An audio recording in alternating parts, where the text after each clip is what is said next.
సినిమాకి పోవాలి, పోతారు, మొత్తం పోతారు. బీజం అయితే అమ్మా నాయన మాకు పోతారు పండి.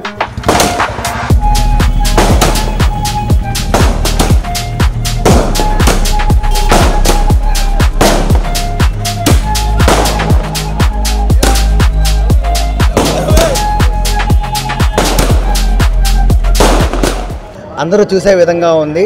Family entertainment and mother sentiment, నాన్నగారు సపోర్టు, ఈ సినిమాలో సెంటిమెంట్, కామెడీ, ఫైట్స్, మ్యూజికల్గా అన్ని విధాలుగా సినిమా బాగుంది. మాస్ క్లాసు అండ్ అందరూ చూసే విధంగా ఉంది. ఈ సినిమాని ఫ్యామిలీ తరంగా చూడండి, బాగుంటుంది.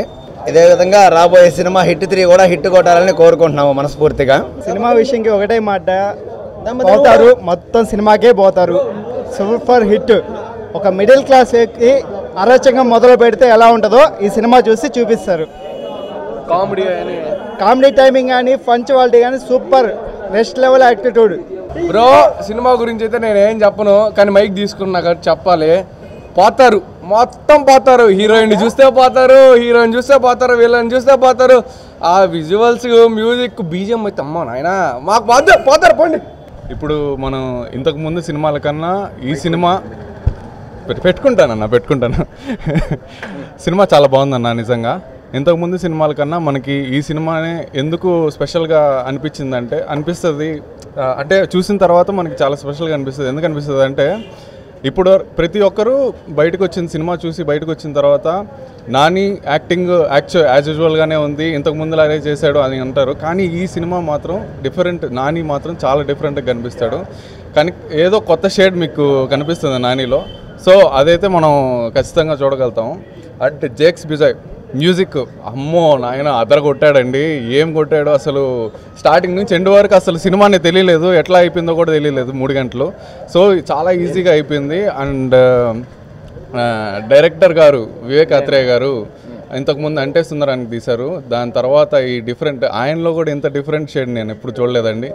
ఆయన కూడా ఒక నాని గారు ఎలాగా ఈ యాక్టింగ్లో షేడ్ చూపించారో డైరెక్టర్ గారు అతని డైరెక్షన్లో షేడ్ చూపించారనమాట మనకి ఈ సినిమాతో. సో ఖచ్చితంగా సూపర్గా ఉంది సినిమా మాత్రం. అండ్ హీరోయిన్ ప్రియాంక మోహన్ అసలు ఆమె యాక్టింగ్ కానీ అసలు క్యూట్నెస్ కానీ ఎవరికి రాదండి. అండ్ ఎస్జే సూర్య గారు ఇంకా ఆయన గురించి చెప్పాల్సిన అవసరం లేదు, చెప్తేనే పేరు చెప్పంగానే డైలాగ్ గుర్తు వచ్చేస్తుంది అనమాట. సో ఈ సినిమాలో ఒక మూమెంట్ ఉంటుంది, నాని అండ్ ఎస్జే సూర్య గారు ఫేస్ టు ఫేస్ మూమెంట్ ఉంటుంది. ఆ సీన్ మాత్రం సూపర్గా ఉంటుందండి, నాకైతే చాలా బాగా నచ్చింది. అండ్ ఇంట్రో షాట్స్ కూడా చాలా బాగున్నాయి. యాక్చువల్గా నానికి పడాల్సిన షాట్లు చాలా వరకు ఎస్జే సూర్య గారికి పడ్డాయి, ఆయనే హీరోలాగా కనిపించారు చాలా వరకు. సో నేనైతే చాలా హ్యాపీ యాజ్ ఎ నాని ఫ్యాన్గా.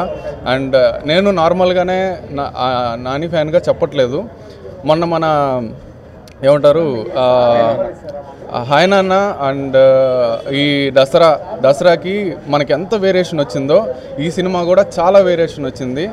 అండ్ మొన్న ఈవెంట్లో దేవకట్ట గారు డైరెక్టర్ గారు నాని గారి గురించి ఒక మాట అన్నారు. నాని అన్న గురించి ఏమన్నారంటే, నాని మనలో హీరో కాదు, ఒక యాక్టర్, ఒక అసిస్టెంట్ డైరెక్టర్గా మొదలలేదు, మన అందరిలో ఒక ఆడియన్ లాగా మొదలయ్యాడు. సో నాకు ఈ సినిమా చూసిన తర్వాత అప్పుడు అర్థమైంది నాని అన్న ఎందుకు ఆడియన్గా మనల్ని, ఎందుకు ప్రతి కథని ఆడియన్గా ఎంచుకుంటారో నాకు అప్పుడు అర్థమవుతుంది. ప్రతి సీన్ని అండ్ ద స్టోరీ స్క్రీన్ ప్లేని మొత్తం గమనించుకుంటే నాని అన్న హీరో కాదు, యాజ్ యాక్టర్ కాదు, మన ఆడియన్ లాగా ప్రతి సినిమాని ప్రతి స్క్రిప్ట్ని సెలెక్ట్ చేస్తాడు. సో మ్యూజిక్ అయితే అదరగొట్టేశాడు, ఇంకా సినిమా మాత్రం టాప్ టు బాటమ్ చించేశాడు. సో డైలాగ్ గుర్తుంది కదా, పోతారు, మొత్తం పోతారు, సినిమా ఖచ్చితంగా పోతారు, పోవాల్సిందే. Thank you so much. And ఖచ్చితంగా రేపు అందరూ ఈరోజు మేము వెళ్ళాం కాబట్టి ఈరోజు మేము చెప్తున్నాం, ఇది మీరు రేపు చూడొచ్చు. సో అందరూ ఖచ్చితంగా సినిమాకి వెళ్ళాలని కోరుకుంటున్నాను. హ్యాపీగా మీరు ఖచ్చితంగా ఫ్యామిలీతో అయితే వెళ్ళాలి, ఎవరు మళ్ళీ మిస్ అవ్వద్దు. మళ్ళీ అంటే మదర్ సెంటిమెంట్ అయితే చాలా బాగుంది అండ్ సిస్టర్ సెంటిమెంట్ కూడా ఉంది. ఫ్యామిలీ మొత్తం వెళ్ళాల్సిన సినిమా ఇది ఖచ్చితంగా. వాళ్ళ నాన్న సపోర్ట్ కానీ అండ్ హీరోయిన్ గురించి క్యారెక్టర్ మాత్రం చాలా డిఫరెంట్గా ఉంది. మొత్తం హీరోయిన్ రోల్ మీదే రన్ అవుతుంది అనమాట. సో ఇంకా మొత్తం చెప్పేస్తే సినిమాకి ఎవరు పోరు, అందుకనే రేపటి కోసం దాచిపెట్టున్నాను. రేపటి కోసం వెళ్ళిపోండి, సినిమాకి వెళ్ళిపోండి. సినిమాకి పోవాలి, మొత్తం పోతారు. Thank you so much.